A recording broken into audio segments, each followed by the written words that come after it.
Welcome to Kids Recall. In today's video, we'll be going through the 2011 superhero movie, Thor. It's time to recall. Let's get started. Turn on subtitles and spoilers ahead. The movie starts and we see three scientists, Jane Foster, Eric Selvig, and Darcy Lewis, in the New Mexico desert in a four-wheel drive van studying an aurora borealis-type phenomenon. Suddenly, a large lightning storm develops and they drive towards it. The van hits a man inside the maelstrom and they stop. When they come out to check on the man, they see that he's wearing no clothes. And Eric right away gets some of his clothes from the car and covers the man up. The man is none other than Thor. The scene then goes into a flashback as a voiceover describes a battle in 900 AD between the Jotuns, the frost giants of Jotunheim, and the Asgardians. The Asgardians win, seize the power casket, and return to their realm. This casket is also known as the Casket of Asian Winter. This casket is so powerful that it could fight off any power. Odin, however, defeats the Jotuns, takes the casket, and makes his way back to Asgard. We see that the speaker is Odin, and he is talking to his two sons, one the energetic blonde Thor, and the other a more thoughtful dark-haired boy named Loki. Odin says both of them are worthy, but only one can be king. We see that the king takes his two sons to show them around. He shows them the Mjolnir and the magic cube as well. Years later, Asgard is having an elaborate ceremony. Thor is now being formally recognized as the crown prince of Asgard.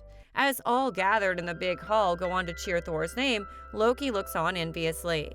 We see that Odin is there and he's ready to make Thor the crown prince of Asgard. Before Odin can make that proclamation, however, alarms go off.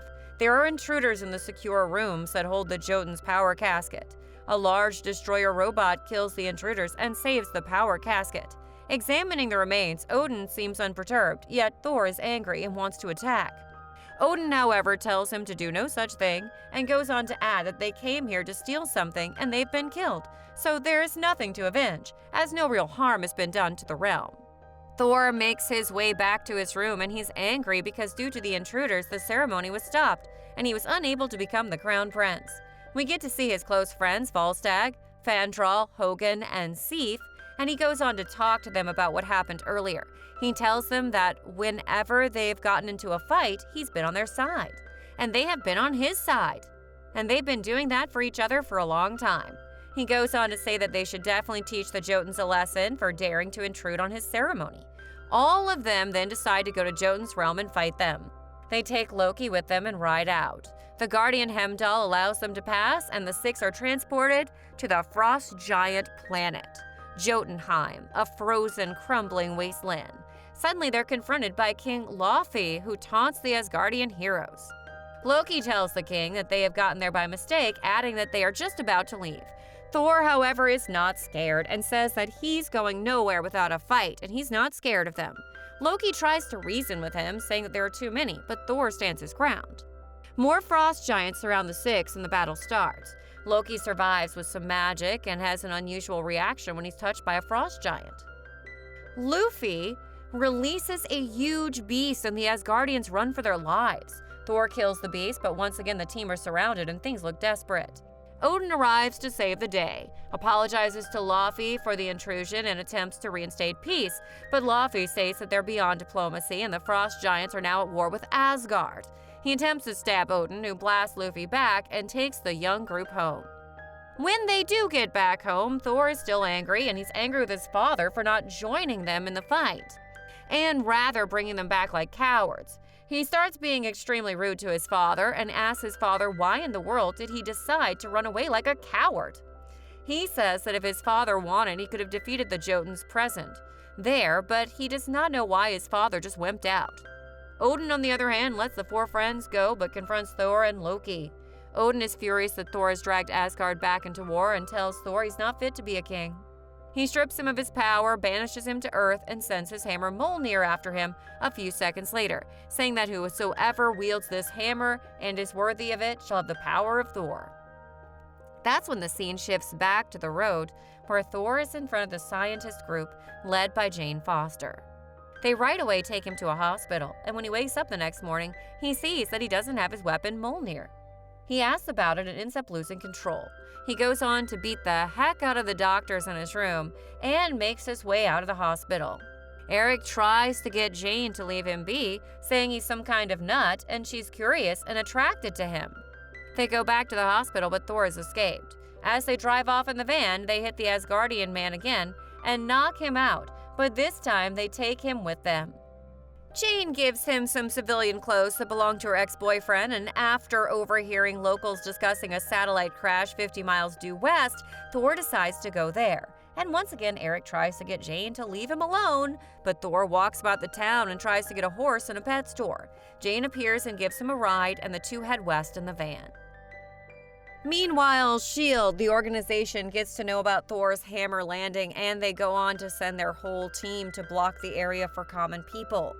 He also gets to know about Jane Foster, who has been working on this stuff from way back. Their leader, Phil Coulson, makes his way to Jane's house and gets his hand on the book written by her. Jane confronts him, but he tells her that he's going to take the book and that she'll be paid for her work. Jane argues that she doesn't need the money and that she needs her book, but Coulson is not there to oblige her and leaves for New Mexico. At the satellite crash site, actually, the place where Thor's hammer came to Earth, a crowd is gathered. People are partying and trying to lift the hammer from the crater. Stan Lee comes as one of the locals trying to pull the hammer out of his pickup truck. Government agents from S.H.I.E.L.D. take over the site. After dark, Jane and Thor arrive on the scene, and now the crater is surrounded by guards and tenting. Thor attacks, and Jane huddles in safety, and after beating up several agents, Thor finally reaches his hammer. He's really happy at the sight of his old weapon, but when he finally gets his hands on it, he can't lift it. Turns out that he is no more worthy of the weapon, and he howls at his powerlessness and slumps to the ground. Putting up no fight as S.H.I.E.L.D. agents close in and take him. Thor is now taken to jail, and when Coulson tries to ask him who he is, why he wants the hammer, and where he's come from, Thor just stays quiet and gives him nothing. Thor's four friends begin to suspect Loki had something to do with Thor's banishment, and Loki realizes he is not a pure Asgardian, and Odin admits Loki was taken from Jotunheim as an infant and raised as his own. Loki is confused and angry as Odin falls into a coma, and Loki becomes the acting king. When the agent goes out for a while, Loki appears in front of Thor, tells him that their father is dead, and adds that when Thor was sent to Midgard, his father could not bear the shock and he's gone. Thor is now heartbroken. He's also told that he can't go back to Asgard. Thor is distraught. Eric arrives to tell the S.H.I.E.L.D. agents that Thor is Jane's ex-husband and is under the influence of steroids.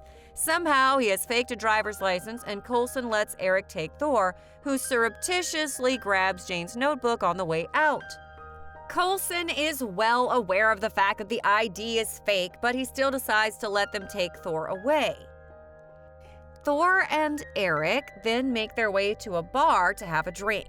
Thor drinks a lot, but it has no effect on him whatsoever, and Eric, on the other hand, passes out, and Thor carries him on his shoulders as he makes his way to Jane's house. He tells Jane that she should be taking care of her father, and she tells him, but he's not my father. He's her professor. They then go on to spend some quality time together. They sit around a bonfire in the dead of the night, and they go on to share their past. She asks him where he comes from, and Thor tells her that he was about to become the crown prince of one of the 9 states, but it couldn't happen because of the frost giants. Jane then goes on to ask him what those 9 states are, and Thor takes her notebook and makes a diagram of all the 9 states. He even draws a map for her benefit. He explains the 9 realms and the Bifrost Bridge to Jane, and Jane figures the bridge is the theoretical Einstein-Rosen bridge wormhole. Thor goes on to tell her that he has come from Asgard, and this is when the scene changes to Asgard, where we see Loki sitting beside his father. It turns out that he's just in a deep sleep. He did suffer an attack, but he is still alive.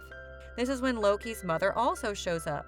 She is a magician, and that is why Loki is also good at magic. Loki's really angry at his brother Thor because he thinks that he's way more powerful than Thor, which is why he should have been named the Crown Prince of Asgard. But he's aware of the fact that he is the real son of Odin, so it was always going to be him. Loki now comes up with a plan. He thinks that if he's able to have Odin killed with the help of the enemy, he'll be called the King of Asgard. Loki decides that he's going to have to deal with Heimdall first. He goes to him and manages to freeze him using the powerful casket we talked about at the beginning of the movie. He's able to open the door to Asgard, through which he's able to go out and enter Jotunheim. There, he right away meets the king from whom he wants help. He tells Loki that he has a deal for him. We find out that it was Loki who let the frost giants into Asgard to try to retrieve the power casket earlier. He makes a deal with Loki that he will let them into Asgard again to kill Odin and have their casket, and in return, they'll go home in peace.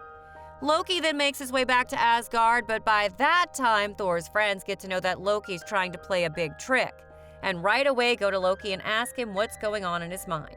They let him know that they are aware of the fact that he went to Loki and that he's up to something really bad. But Loki tells them that he is their king and he will do as he sees fit. Thor's friends now decide that Thor should know what's going on. They make their way to Midgard and find Thor there, and they tell him everything that has been going on and also let him know that his father is still alive. Loki then commands the destroyer to go to Earth and kill Thor. The destroyer arrives in the New Mexico desert and starts blasting everything with a heat ray. Thor and the three scientists attempt to get everyone away safely, but Thor confronts the destroyer and asks Loki to leave the humans alone in return for himself.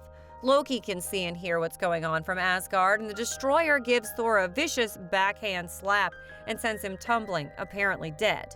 Jane runs to his body in tears. However, Thor's selfless act of protecting his friends proves him worthy to once again wield Mjolnir, which frees itself from the crater and returns to Thor's hand. He's restored to full life and vigor and once again fitted in his red cape and his armor. He easily defeats the destroyer and tries to return to Asgard, promising Jane he will return. On the other hand, the frost giants invade through the portal, and walking past the frozen Heimdall, Loki goes to Odin's bedchamber, and as he prepares to kill the Norse god, Loki kills Loki to appear to be a hero. Although frozen, Heimdall is conscious and manages to break free. He brings Thor back to Asgard. Thor flies quickly to fight the frost giants. Loki goes to the Bifrost portal and sets it up to destroy the ice planet Jotunheim. Thor tries to stop him, and the two engage in combat. Thor immobilizes Loki with Mjolnir and starts to destroy the portal to stop the process, smashing away at the bridge itself. As everything crumbles, the two brothers fall into space, but Odin is there to hold Thor, who holds Loki's staff. Loki admits defeat and allows himself to fall off the disappearing Bifrost bridge into the abyss of no return. All seems back to normal on Asgard, although Odin is sad about how it turned out. Thor pines for Jane, but Heimdall assures him that she's looking for him. And back on Earth, Jane is in a new lab with new equipment. Odin tells Thor that he's now going to name him the Crown Prince, and Thor says that he'll let him know when he's ready. In the post-credits, Selvig has been taken to a S.H.I.E.L.D. facility where he meets Nick Fury. Fury shows him an object in a briefcase, which he says could be a source of unlimited power. Loki appears then, invisible to Selvig and Fury, and says, "Well, I guess that's worth a look," which Selvig repeats. Thanks for watching. Please like, subscribe, and click the bell icon to get new movie recaps.